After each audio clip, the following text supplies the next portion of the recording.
အားလုံးပဲမင်္ဂလာပါညီကိုတို့ကျွန်တော်မတွေ့ရတာလည်းကြာပြီเนาะကျွန်တော် live လေးကိုပြန်လဲပြုလုပ်ပေးပါမယ်ကျွန်တော်နောက်ရက်တွေလည်း live တွေစူးစမ်းပြီးပြုလုပ်ပေးသွားပါမယ်ကျွန်တော်အဆင်ပြေလားမသိဘူးကျွန်တော်နည်းနည်း personal ကိစ္စလေးတွေနဲ့လုပ်လေးရှိလို့ပေါ့เนาะနည်းနည်းဒီရက်ပိုင်း live တွေတိတ်မလွင်ဖြစ်ပါဘူးကျွန်တော်ဒီနေ့ Nation League final လေးပွဲကြိုသုံးသက်ချက်လေးပြုလုပ်ပေးခြင်းပါတယ်ကျွန်တော်ဒီ live လေးကို like and share လေးပြုလုပ်ပေးပါအတန်ကြားလားမသိဘူးခင်ဗျများများလေး sharing လုပ်ပေးပါတရင်တွေကလည်းထူပါတယ်အများကြီးထူပါတယ်ကျွန်တော်ညီကိုတွေလည်းတည်ပြီးသားတည်တင်တဲ့လောက်တော့တည်ပြည့်သွားပြီပေါ့နော်ကျွန်တော်ဒီ live တွေကိုပေါ့ကျွန်တော်နောင်ကြရင်တော့ပုံမှန်လွှင့်ပေးအောင်ကျွန်တော်စူးစမ်းပေးပါမယ်ကျွန်တော်အခုဒီမှာကျွန်တော်ကိစ္စလေးတွေနည်းနည်းရှိလို့ပေါ့နော်ကျွန်တော်နည်းနည်းလေးကိစ္စလေးတွေကြောင့်ကျွန်တော် live လေးတွေမလွင်ဖြစ်တာပါခင်ဗျာကျွန်တော်ပွဲကြိုသုံးသက်ချက်ပြီးသွားရင်ကျွန်တော်ရဲ့ဗီဒီယိုလေးအောက်မှာပေါ့နော်ကျွန်တော် link လေးချပေးထားပါမယ်ကျွန်တော် YouTube channel လေးကို subscribe မလုပ်သေးရင်လည်းကျွန်တော် subscribe လေးလုပ်ပေးဖို့ကျွန်တော်တောင်းဆိုပါတယ်ခင်ဗျာကျွန်တော်များများလေး share ပေးကြပါကြည့်ရှုသူအကုန်လုံးများများလေး share ပေးကြပါလူလေးခဏစောင့်ပါနော်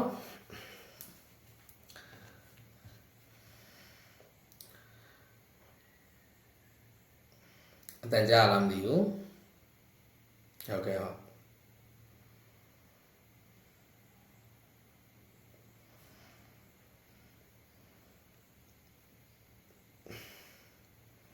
များများလေး share ပေးကြပါနော်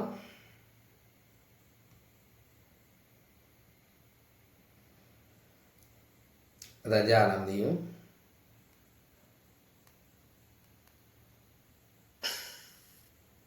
များများလေး share ပေးကြပါနော်အတန်လေးလုံးနေလားခင်ဗျာ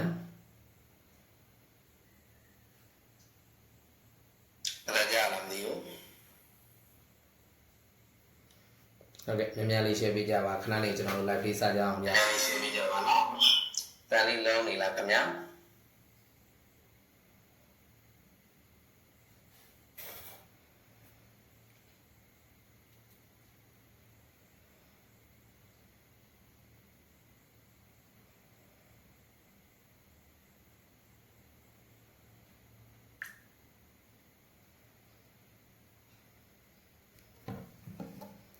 ကဲဟုတ်ကဲ့စကြမယ်ကျွန်တော် live လေးပေါ့နော်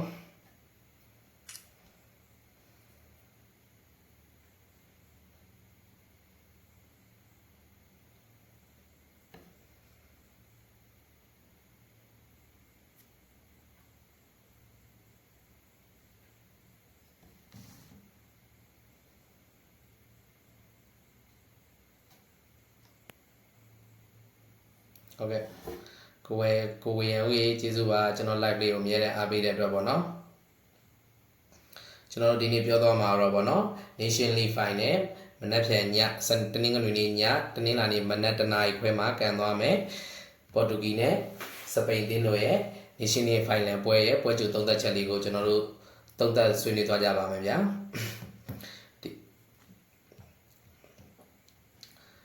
ဟုတ်ကဲ့အဲ့တော့ကျွန်တော် live လေးဆက်လိုက်အောင်ကြအောင်ဗျအတန်လေးအဆင်ပြေလားမသိဘူးเนาะကျွန်တော်ဒီနေ့အတန်လေးလည်းနည်းနည်းလေးပြင်ထားတယ်ကျွန်တော်နည်းနည်းအဆင်မပြေတာရှိရင်လည်းကျွန်တော် comment လေးတွေမှာမှန်ပြီးသွားပေးပါเนาะကျွန်တော်နောက်ရက်ဒီမှာဒီတက်ကောင်းမွန်တဲ့ performance နေနဲ့ကျွန်တော်ပြန်လာပါမယ်ခင်ဗျဟုတ်ကဲ့တနင်္ဂနွေနေ့မနက်မြန်မာစံတော်ချိန်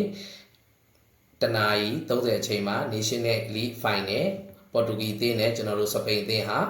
ကန်သွားမှာဖြစ်ပါတယ်အဲ့ပွဲရတော့ဗောနော်ကျွန်တော်တို့ဂျာမနီနိုင်ငံမှာရှိတဲ့ Allianz Arena မြူနစ်ကွင်းမှာကျွန်တော်တို့ကန်သွားမှာဖြစ်ပါတယ်ဒီပွဲကိုပေါ့နော်ကျွန်တော်တို့တနင်္ဂနွေနေ့မနက်အစောကြီးမှာရှင်ပြိုင်သွားကြမှာဖြစ်ပါတယ်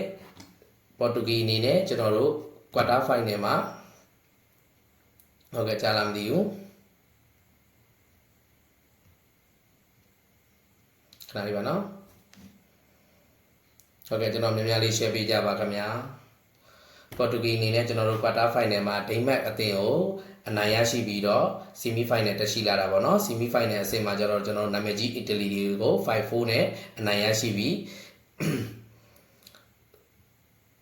ခဏလေးပါနော်ကျွန်တော်နည်းနည်းလေးအတန်လေးလုံးနေတာလားမသိဘူးခင်ဗျ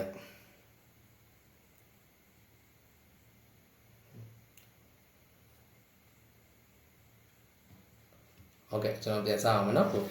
ဟုတ်ကဲ့ရှုံးထွက်စစ်ကျွန်တော်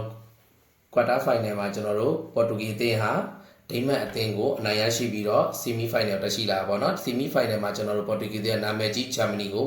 1-2 နဲ့အနိုင်ရလက်ကိုဖော်ဆောင်ကမ်ဘတ်နဲ့ပြန်လာပြီးတော့ကျွန်တော်တို့ final ကိုတက်ရှိခဲ့တာဖြစ်ပါတယ်ဒီလမ်းကြောင်းတစ်လျှောက်မှာပေါ်တူဂီကတော့เนาะ semi final မှာကျွန်တော်တို့နာမည်ကြီးဂျာမနီကို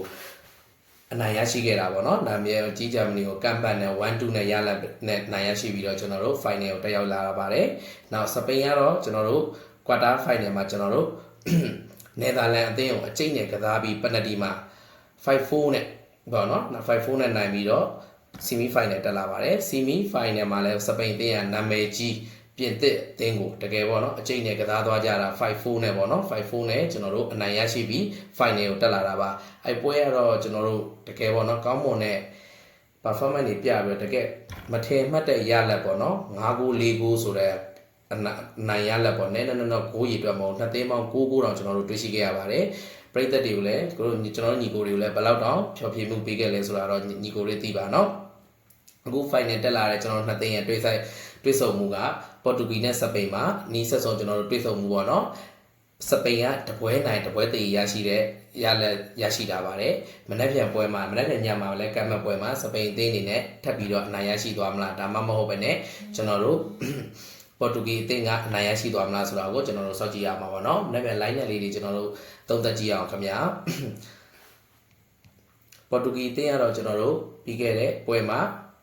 ဂျာမနီတင်းကိုအနိုင်ရရှိတဲ့အတိုင်း 4-2-3-1 ပုံစံနဲ့ပွဲထွက်လာမယ်လို့တော့ကျွန်တော်တို့မှန်းထားပါတယ်အဲ့ line နဲ့လေးကကျွန်တော်နိုင်ငံလေးကြည့်ကြည့်အောင်ပါခင်ဗျဂိုးသမားနေရာမှာတော့ပြောင်းလဲမရှိကော့စတာကိုပဲဖန်ခိုင်းပါပါနောက်တန်း၄ယောက်နေမှာစမီဒို DS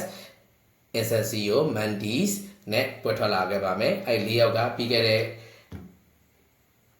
ဂျာမနီနဲ့ပွဲမှာလည်းကျွန်တော်တို့တကယ်ပေါ့နော်နောက်တန်းမှာကောင်းမွန်ပါတယ်တကယ်ကောင်းမွန်တဲ့ performance အနေနဲ့သူတို့အနိုင်ရရှိပြီးတော့ final ကိုတက်လာတာပေါ့နော်အဲ့ပွဲမှာဆိုလဲကျွန်တော်တို့ဒီ၄ယောက်ကတကယ်ကိုပေါ့နော်ဂျာမနီတိုက်စစ်ကိုတကယ်ဟန်တာသွားတာကတော့တကယ်ကောင်းမွန်တဲ့ခြေစွမ်းတွေကိုကျွန်တော်တွေ့ရှိရတယ်ဒီအသေးလူ၄ယောက်ကတော့အပြောင်းလဲမရှိထွက်လာလိမ့်မယ်လို့ကျွန်တော်ယုံကြည်ပါတယ်သူရှေ့မှာတော့ဗောနော်လေတဲ့၂ယောက်ကကျတော့ဗက်တင်ဟန်နဲ့ဘနာဒိုဆေးဗာကိုကျွန်တော်တွေ့အထိုင်ထားပေးထားပါတယ်သူရှေ့၃ယောက်ကတော့နည်းနည်းလေးအချင်းချက်လေးလှုပ်ထားတာကိုတော့ကျွန်တော်တွေ့ရှိရပါတယ်အဲ့အချင်းချက်လေးရလဲဗောနော်ပထမတော့ကနာတိုပွဲထွက်ပြီးတော့ဒီခါနာတိုကိုပွဲချန်ထားပြီးတော့ကွန်စီကာကိုဖာနန်ဒက်ဂျိုတာနဲ့တွဲထားပါတယ်ဂျိုတာအနေနဲ့မနေ့ပြန်ပွဲထွက်မှာလူစရင်မှာပြန်လည်ပါလာမလားဆိုတာကျွန်တော်တို့စောင့်ကြည့်ရပါမယ်ရှေ့တဲ့တိုက်စစ်မျိုးကတော့ကျွန်တော်တို့ရဲ့ခုတ်ကြီးရနတိုကိုထားထားပါတယ်ခုတ်ကြီးအနေနဲ့မနေ့ပြန်ကျွန်တော်တို့ဖလားရရှိမယ်ဆိုရင်တော့ထပ်ပြီးတော့သူ့ရဲ့အောင်မြင်မှုအနေနဲ့ပေါ့နော်အသက်40ရွယ်မှာသူ Nation League ရဲ့ Final ပိုလူပွဲမှာဂိုးသွင်းနိုင်မလားဖလားရရှိမလားဆက်လက်စောင့်ကြည့်သွားအောင်ပေါ့နော်ပရိသတ်တွေလည်းဘယ်လိုမြင်ကြလဲခင်ဗျာကျွန်တော်ညီကိုတွေလည်းမှန်ပြပါအောင်ကျွန်တော်တော့ဖြစ်နိုင်လို့ရှိရင်တော့ကျွန်တော်ပေါ်တီဂီကိုဖလားရခြင်းနဲ့ဘာဖြစ်လို့လဲဆိုတော့ကျွန်တော်တို့ Ronaldo ဆိုတာကျွန်တော်တို့ရဲ့ဘောလုံးတစ်ခက်မှာပေါ့နော်အသက်40တောင်အသက်ရွယ်ရလာပြီဒီချိန်မှာတော့လုံးဝအသင်းအတွက်နိုင်ငံအတွက်ကောင်းမွန်သောခြေစွမ်းခြေစတွေနဲ့ပြသပြီးတော့ပေးဆက်ကစားနေတာကိုကျွန်တော်တို့တွေ့ရတယ်ဖြစ်နိုင်တော့ကျွန်တော်တို့မနေ့ပြန်သူ့ကိုပေါ့အနိုင်သူ့အသင်းကိုအနိုင်ရရှိစေခြင်းတယ်ဒါပေမဲ့လည်းတခြားတစ်ဖက်မှာစပိန်ရတကယ် performance ကောင်းတွေကိုပြထားတာပေါ့နော် performance ကောင်းတကယ် performance ကောင်းတွေကိုသူတို့ပြထားတယ်အဲ့ performance ကောင်းတွေနဲ့ကျွန်တော်တို့ Nation League Final 2025 မှာ final မှာဖလားရရှိသွားမလားဆိုတာကိုကျွန်တော်တို့မနေ့ပြန်ညတနားရီခွဲမှာစောင့်ကြည့်ရပါမယ်ခင်ဗျာဟုတ်ကဲ့နောက်စပိန်ရဲ့လူစင်ရတော့ဗောနော်ကျွန်တော်တို့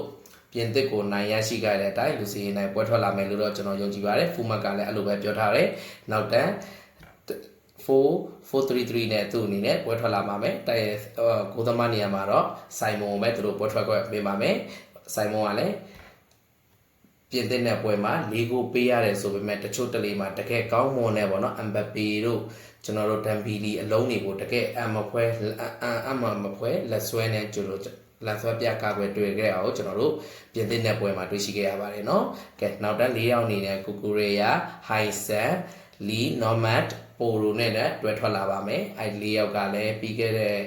ပွဲမှာတော့နည်းနည်းလေးကျွန်တော်အထင်ဟာကွက်လေးတွေရှိတယ်လို့ကျွန်တော်ထင်တယ်စူးစီးမှုအနေငယ်ကွက်ပြားနေတယ်လို့တော့ထင်တယ်ဒါပေမဲ့သူတို့အနိုင်ရရှိအောင်ကန်ပြီးတော့ကျွန်တော်တို့ Nation League Final ကိုတက်ရောက်လာပါတယ်သူရှိမှာတော့ကျွန်တော်တို့အာဆင်နယ်တင်းကမော်ရီနိုစူပါမန်ဒီအသစ်အာဆင်နယ်တင်းခေါ်ယူထားတဲ့စူပါမန်ဒီ ဘာစီလိုနာကွင်းလက်ကစားသမားဘက်ထရီနဲ့ပွဲထွက်လာပါတယ်ဒီဘက်ထရီကလည်းဒီကတိနှစ်ပေါ့နော်သူအနေနဲ့ထပ်ပြီးတော့ဖလားတစ်လုံးကိုဆက်ပြီးတော့22နှစ်အရွယ်မှာကင်မြောက်မလားဆိုတော့ကျွန်တော်တို့မနေ့ပြန်ညတနားခွဲမှာစောင့်ကြည့်ရပါမယ်ခင်ဗျာရှေ့တန်းတိုက်စစ်မှုနေရာမှာတော့ဘယ်ဘာကိုတင်းရဲ့နီဝီလီယံရီယက်ဆိုစီဒအတင်းရဲ့အိုယာဇာဘယ်ဘာစီလိုနာရဲ့တကက်ခြေစွမ်းကောင်းနေပြသနေတဲ့တပွဲပြီးတပွဲတကက်ထိုက်တန်တဲ့ခြေစွဲလူနဲ့မလိုက်အောင်ပြသပေးနေတဲ့ယာမဲလ်ကိုအသုံးပြုလာပါတယ်ယာမဲလ်ကတော့ဒီနေ့ကျွန်တော်တို့2024ရဲ့ဘလွန်ဒီယောစုရသွားမလားဆိုတာတော့စိတ်ဝင်စားပွဲပေါ့နော်ကျွန်တော်စောင့်ကြည့်ရပါမယ်ဒါပေမဲ့ဒီကောင်လေးကအသက်ငယ်သေးတဲ့အတွက်လည်းဒီတစ်နှစ်မရလဲလာမယ့်နှစ်ဒီမှာတော့ပေါ့နော်သူကတော့တကယ်ရရှိသွားလိမ့်မယ်တကယ်ပေါ့နော်ကျွန်တော်တို့ဘာစီလိုနာနဲ့တော့မဆိုင်ပါဘူးစပိန်နဲ့ပေါ်တူဂီနဲ့တော့မဆိုင်ပါဘူးဘာစီလိုနာရဲ့တကယ်ခေတ်တစ်ခေတ်ပေါ့နော်ပြန်လဲရောက်ရှိလာခြင်းဖြစ်ပါတယ်ဘာစီလိုနာလည်းတကယ်ကောင်းပါတယ်သူ့အနေနဲ့ခေတ်ဆက်ဆက်မှာကစားသမားကောင်းနေပေါ့နော်ဒီလောက်အခြေအနေဆုံးနေတဲ့ကြားကနေပြီးတော့ကစားသမားကောင်းနေမွေးထုတ်ပြီးတာတော့တကယ်ကိုကောင်းပါတယ်ဗျာအခုယာမဲအနေနဲ့မနေ့ပြန်သူ့အနေနဲ့ဘာတွေလုပ်ပြသွားမလဲဘာတွေဆွဲဆောင်သွားမလဲဆိုတာကိုကျွန်တော်တို့မြန်မာစံတော်ချိန်တနင်္ဂနွေနေ့မနက်တနာရီခွဲမှာရှင်းပြမယ်ပေါ်တူဂီနဲ့စပိန်တို့ရဲ့ပွဲရတော့တကယ်အကျိတ်နေရှိမှတော့သိကြပါတယ်ကျွန်တော်တို့ဘယ်လိုရလက်တွေထွက်ပေါ်လာမလဲကျွန်တော်တို့ညီကိုတို့လည်းစိတ်ဝင်စားနေကြပြီမဟုတ်လားโอเคကျွန်တော်တို့ညီကိုတို့နဲ့တူမနက်ဖြန်ညတနာရီခွဲမှာစောင့်ကြည့်အောင်ပေါ့နော်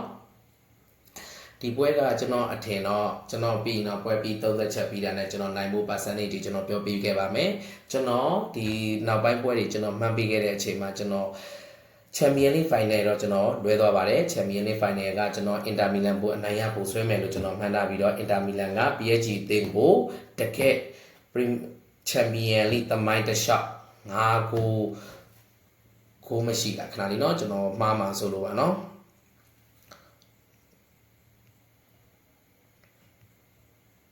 တကယ်9-9မရှိဆိုရဲရလဲနေပေါ့နော်ပြီးသွားတာတော့တကယ်အန်ဟုတ်ပဲကောင်းပါတယ်အင်တာမီလန်နဲ့ဘလို့မှ PSG အသင်းကိုပေါ့နော်မရှင်းနိုင်ပါဘူးမရှင်းနိုင်မဲနဲ့9-9မရှိနဲ့ရှုံးအပြက်ကိုရှုံးပြီးတော့ကျွန်တော်အဲ့ပွဲတော့ကျွန်တော်မှန်တာကျွန်တော်မှားသွားပါတယ်ဒီနေ့လည်းအခုမှန်းပြပါမယ်ကျွန်တော်ပရမီကိုတို့မှန်တာအဓိကမဟုတ်ပါဘူးကိုတကယ်လို့ကိုစိတ်ပါလို့လှုပ်ချင်တယ်ဆိုရင်အလောင်းကစားလှုပ်ချင်တယ်ဆိုရင်တော့ကျွန်တော်မတိုက်တော့ပါဘူးကျွန်တော်အနေနဲ့ဒါကကျွန်တော်မှန်းပေးတာပေါ့နော်အသင်းကိုဘယ်သူနိုင်မလဲဘယ်သူမနိုင်အောင်လဲဆိုတော့ကျွန်တော်ကတော့မှန်းပေးလိုက်တာပါမလုပ်ဘူးတော့ကျွန်တော်တောင်းဆိုပါတယ်